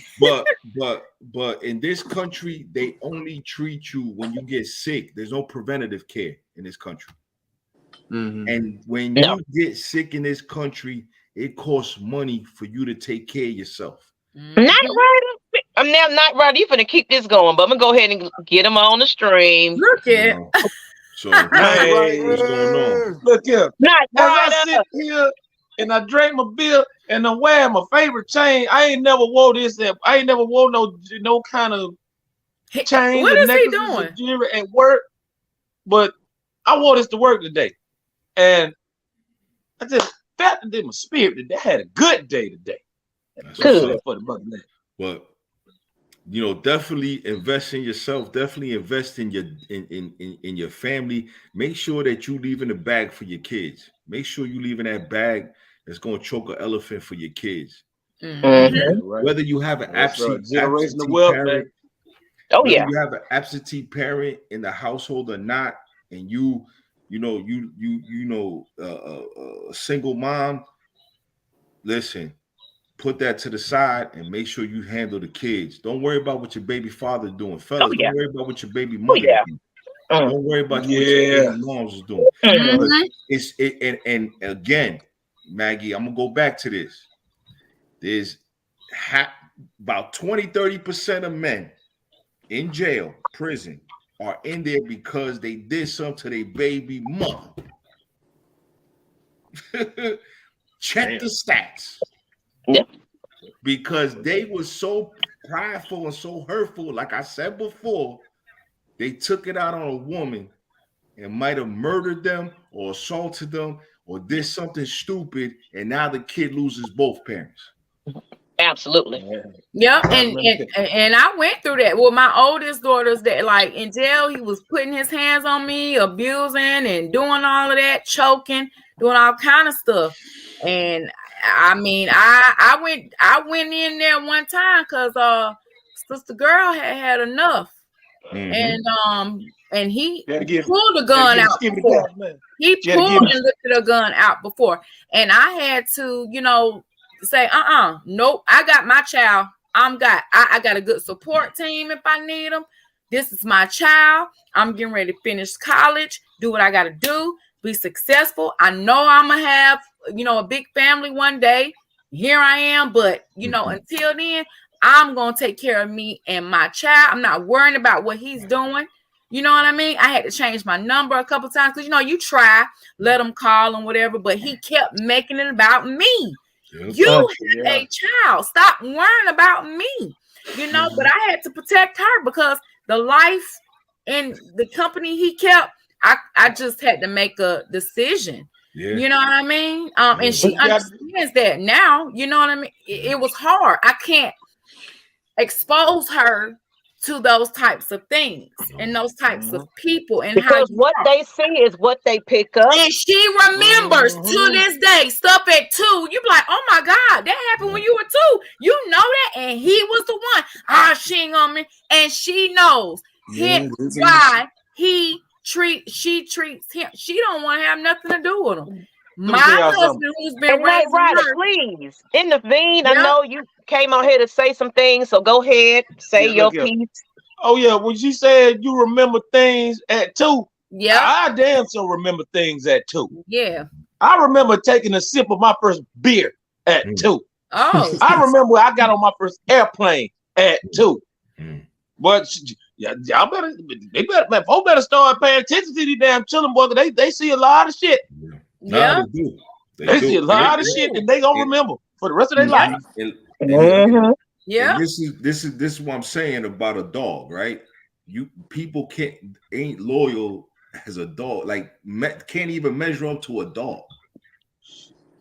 They not that loyal. Yeah. Right. And it's okay. Look, me, I'm good. This is my home. I have some other stuff. My 2 sons, they never see no food stamps. Never. Yeah. Never. And I'm proud of that. You know what I'm saying? I'm proud of that. I'm good. You know what I'm saying? As you can see, we got the protection dog. He barking. We good, and I'm proud of that. I'm proud of being a good father, the best father that I could. Because again, I'm also an absentee dad too. Because I'm not there 100% of the time. It's just impossible. It's impossible to be there 100% of the time. You don't necessarily have to be there 100%. Because like I said, they're my oldest 3. Their father is in another state. But he FaceTimes them. He can't be there for every little event and every little thing, but it's still that pick up that phone and talk to them. How are you feeling today? You need something? It's Cash App and all kinds of stuff going on where you can be involved, but maybe not there all the time. There's a difference. When you just choose not to even reach out and say a damn thing, that's the problem. But Night Rider, we want to hear your piece about, dealing with your own life and everything that you have to struggle with, absentee parents. Are you dealing with that? I didn't really have to deal with absentee parents because my parents were always there. Even though my parents didn't raise me, I was raised by my aunt and uncle. Okay. But I was always with my parents. And, a lot of the things that I just really picked up on life came from my auntie and my uncle. I be there bucking the system the whole lot, doing a lot of the shit that they don't approve. But I picked up on a lot of this shit. Like one thing about my uncle that he always taught me, you said, boy, you never underestimate the power of hard work. And that's where I get all that shit from him. Same thing with my daddy. My daddy, my uncle, I really was one of the lucky people in the world. I had my daddy, I had my stepdad, I had my uncle. And those are 3 hard-working men. And they always were there for me. And it's good that you had that to look up to. Right. Exactly. Some people, man, they don't even want that shit. They don't get it. Man, that's a blessing. And I can say now my stepfather, you know what I'm saying? Like, that was a hard working man. Like when my mama couldn't work, and she's not working no more either. She's, she had to early retire because of her disability. Yeah. I seen him always get up and get going. So even though our relationship was estranged when I was younger, But once everything was out about the real, what was behind that, because he really wasn't my biological father, I think once that opened up, it changed things up a bit. Yeah. But I saw that man always get up and do what he needed to damn do to make sure his household was taken care of. So I've never been that person that was ever being lazy or anything like that. I was taught to get up and get your ass up and make that money. I saw my mom do that when she was raising, you know, me and my sister. And matter of fact, when they got divorced, my mom, we moved into a nice house. Now, this is her as a single mom, a nice house. We still had my sister, her and her own big room with her TV and cable box in it. Mine too. And when I got like 12 or 13, she got me my own phone line in my room with my own answering machine. Yeah, boy, you got that whole phone line. You know what I'm saying? But I never acted like, oh, I was entitled. I never acted like, even though we didn't want for anything and we were living in a nice, freshly built home, because at the time it was only 5 or 6 houses. So you know how them new development homes are. And, you know, of course, I know. It started building up and we had friends, but we never act. We always to this day worked hard. And remember where your damn came from. Right. Remember where your damn came from. Exactly. He taught us. Life didn't have to be like that. Yeah. You know what I mean? And I worked. I was working. I think I was 15 when I started, you know, my first job. I wanted my own money. Yeah, my girls are now. My girls are independent because they see me doing it. Yeah. They see that I like to do business and hustle and do what I need to do. My daughters like to work. They go to work. And they'll make their own little money and do their own little thing. Right. Sometimes they're like, Mama, how much, you know, I'll pay for dinner tonight. Like, that's where my girls are at this point. Because they have to learn their own way. Just like, stuff is provided, but this is my mom's success. I want my own success too. Absolutely. I ain't living off my parents and getting at me because they got money. That lesson though. I want my money. Oh, what? I had to learn that lesson the hard way. Because when I get, I didn't get my first job until I was 17. I always thought like I'm graduating high school, and you know I'm up and thinking I'm finna be kicking it the whole summer. I'm finna be doing this and doing that. My uncle came in my room that morning. I feel like a piece of shit right now. He came in that room. He was like, "One time to get up. Welcome to the real world." And you know what?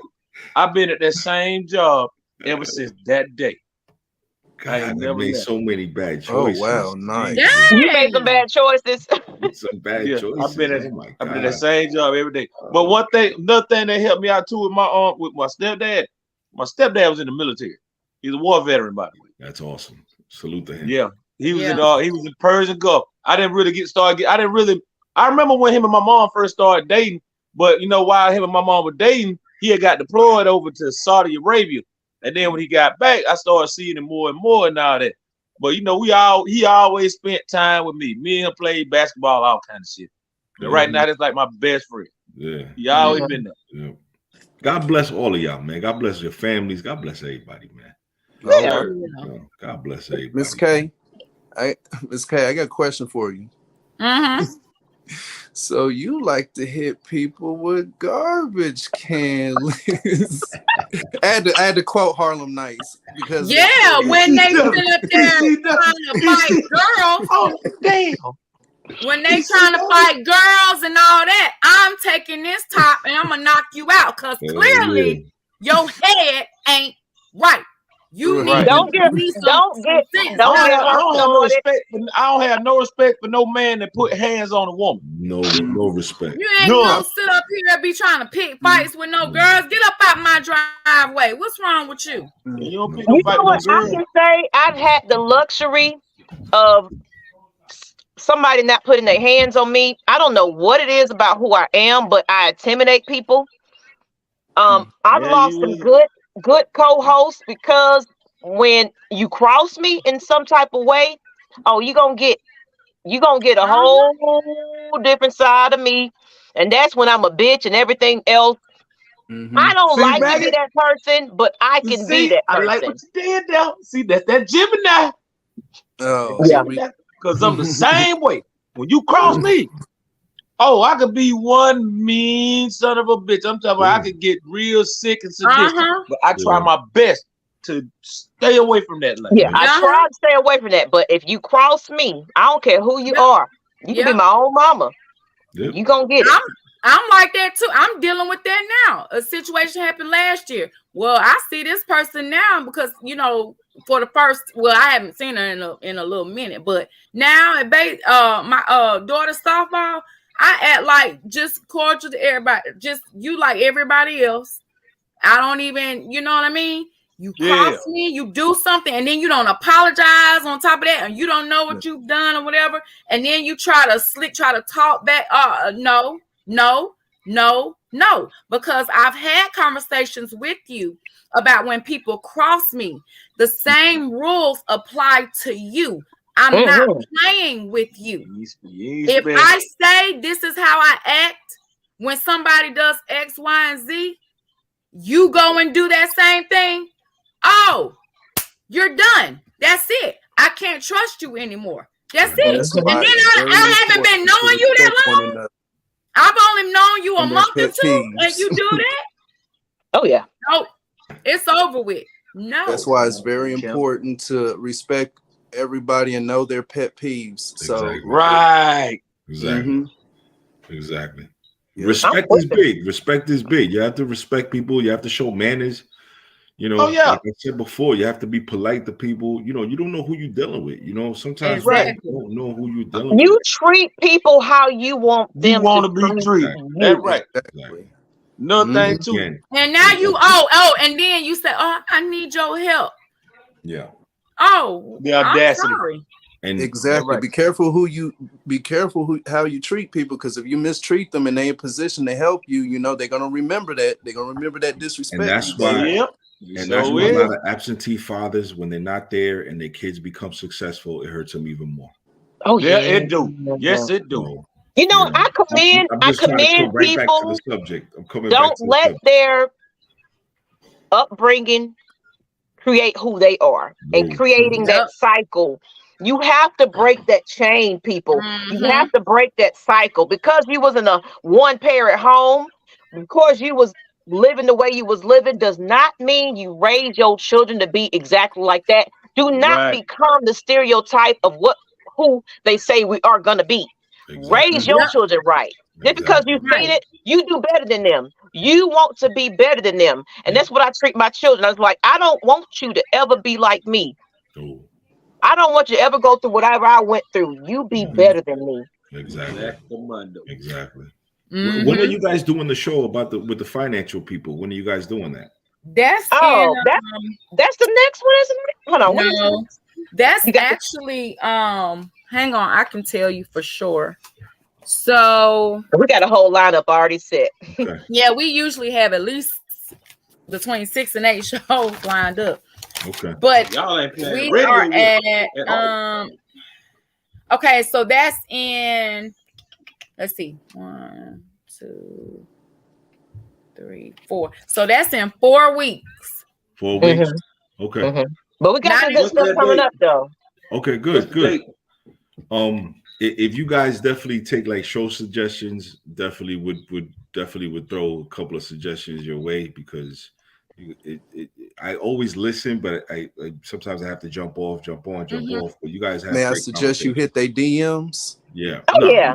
Hit their DMs. Yeah. I'll probably just email or text Mike or whoever.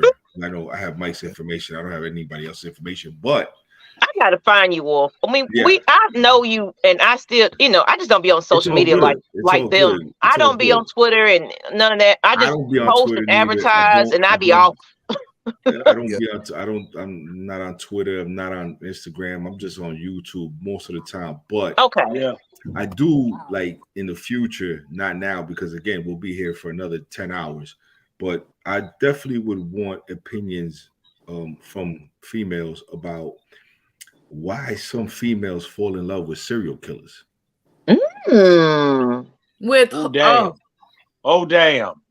I just put that show somewhere and let me, because I got a couple of notes on that. Just invite me to that panel. Invite me to that panel. I want to be on there. Write that down, Ty. You got your book. Well, I'm about to say something. Wolf, yeah. You definitely on that show, right? Definitely. Okay, let me put that to the line. And when I say 4 weeks, I started counting from next Thursday, not from today. Okay, you give me the date. You give me the date. I'm here. Okay, hang on. Let me give you the date. Let me do that real quick. So if I said, so we're looking at. We got some comments too. It says show on forgiveness and do people deserve it? Okay, so that will fall on May 16th. ATL Leo, that's why I wanted you on the that will be on panel. May 25th. May 25th. Oh boy, I ain't gonna be on that show. I'll be on vacation. My phone ain't gonna be working where I'm going. It would not be working. And actually, that is the weekend. We're supposed to be traveling to that ESPN All-Star Classic, that tournament. Where's that basketball tournament? Okay. But I don't know. See, here's the thing. I don't know if actually no. The 18th? No, the 25th. Hang on, let me see something. Okay. Oh boy, the 25th. Okay. I'm being Dominican Republic. We're gonna get it together, y'all. We're gonna go ahead and close it out and make plans behind the scenes. And get this comment from ATL Leo. He said a show on forgiveness and do people deserve it. We definitely gotta do something like that too. Definitely. Write that down too. I'm writing. Okay, hold on. Let me write all this down. Serial killer, women follow up, and what else? And the other one, he said forgiveness. Show on forgiveness, because we do. Now, that's one thing that you got to overcome. You might not like that person, but you sometimes, in order for you to be healed and better, you got to forgive them. Not for them, but you got to forgive them for you. So that's a whole topic. Right. Oh yeah. But we can close it on now. Right. People. In conclusion. Okay, I got to wrap it up. So we're gonna wrap it up. We're gonna let the guests go ahead and we'll start with Wolf. Yep. Let everybody know how to find you, Wolf, and your last words for the show tonight. Wolf Day 1A1, obviously on YouTube. Listen, you don't just because you have a absentee father doesn't mean you can't be successful. If you have an absentee mother, it doesn't mean you're not going to be successful, right? So work hard. And that's the problem, is people don't know how to work hard under adversity. This is a microwave generation, people. They want success instant. They want success instant. And some of these kids that have absentee fathers and mothers, they feel sorry for themselves. And that's the problem too. You gotta show your kids to be stronger, to work. Because this generation, like Miss K was saying before, we got to teach them, but it's also a microwave generation. They want everything quick, fast, and without pain.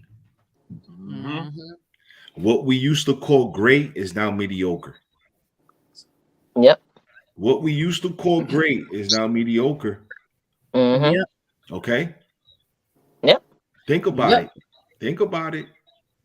Think about the all the aspects of life. You're never going to see another Dr. Martin Luther King. You're never going to see another Malcolm X. You're never going to see somebody like that again. But you know what? That starts with somewhere.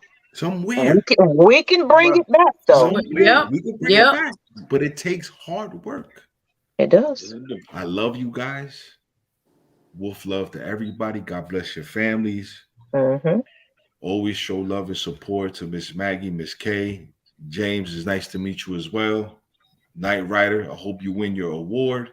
Oh yeah, I'm gonna be there in full effect next weekend with him. Right. So I always remember everything, because the wolf misses nothing. That's right. But God bless you guys, man, and thank you for having me on. Thank you. Bless you too, dog. Thank you for coming on. Appreciate y'all. All right. And Knight Rider, in conclusion. Last minute thoughts. Let me tell you something. Love your people, man. Cherish people that you got in life, man. Because they here today and they gone tomorrow. Cherish them people, man. Love them. Do what you got to do. Everybody know how to find me on social media. IG, Twitter, TikTok, @NightRider229. All Y's, no I's. Snapchat, @NightRiderFDU. If y'all ain't know, if y'all in Atlanta next week, the ATL Rap Awards is going down like a right hook in the 3rd round. You had your my tickets in the place. Yep, right. Maggie got her ticket. We up in there, man, at the atrium. So I think it's like 8 o'clock. I think it started at 8 o'clock. So what they say, red carpet is at 7, I think. Okay, so I'll be there at 6:30. I like that. I know that's right. I gotta be there. But yeah, man, I'm gonna be right there with this chain on. Shout out the old boy outside the Mangoes that sold it to me, man. He got some. We're gonna go right back to. We're gonna go back there. Too. That's my Gemini brother right there. Oh, we had so much fun. I was in Mangoes speaking Spanish. I got that one hand and Coke in me, and I started singing. God. Yeah, we probably got out in the second when two Geminis get together, it's a party. Oh yeah, Jamie. Yeah, man, it was so dope. Yes, Jamie. In conclusion, say your last thoughts. I know we've been on here about 2 hours, so nearly 2 hours. Right. Jamerus 58 Gilliam on YouTube. In conclusion, it matters most. It matters most who you are in your life as a child. You remember everything. So it's very important to build that relationship with your child. Mm-hmm. I've had a teammate who refers to his father as a sperm donor. And that kind of made me look at him like, you mean your father? And he said, no, my sperm donor. So I don't know the story behind him and his father, but it gives a good idea how very important it is to be there for your child. Oh yeah, in a positive way, that is. That's right. All right, Miss Kai. Then we're gonna close it out with myself. Let everybody know who you're about, what you're doing. Let's keep it short and sweet because I gotta go eat and smoke. Okay. Well, for those who don't know, it's I am a certified mental health coach. I am the CEO and owner of My Mental Space Incorporated. You can follow me on Instagram and Twitter at My Mental Space 21, as well as Facebook and YouTube at My Mental Space Incorporated. I do want to say too, and this goes into forgiveness, and we'll talk about that. If you have, grown up in that absentee parent household, your mom wasn't there for you, your daddy wasn't there for you, both wasn't there for you, for one, you're not alone. Number two, you can find people, you can surround yourself, as I rather say, surround yourself with people that will support and love you, and they become your family as well. Okay. People that help motivate you, because just sitting and dwelling in who didn't do for you or who didn't give to you, that's not going to change anything, especially if they, if they're not going to change, if they're not going to do better. You have to just make the decision and say, you know what? This isn't doing anything for me. I'm not getting anything out of it. So guess what?